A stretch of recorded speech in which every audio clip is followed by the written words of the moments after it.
За маш тодорхой юм хүсэл тавьчих.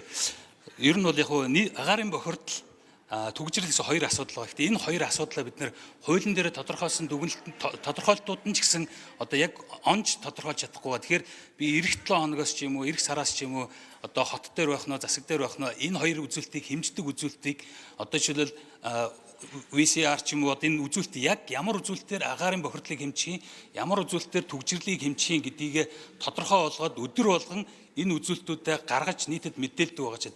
Тэгэхгүй бол одоо хөрөнгө оруулалт шийдсэн ч гэсэн агаарын бохирдлыг бууруулна, түгжирлийг бууруулна гэдэг мөртлөө яг ямар үзүүлэлтийг бууруулах гэдэг, ямар нэгжээр бууруулах гэдэг гэдэг нь тодорхойгүй.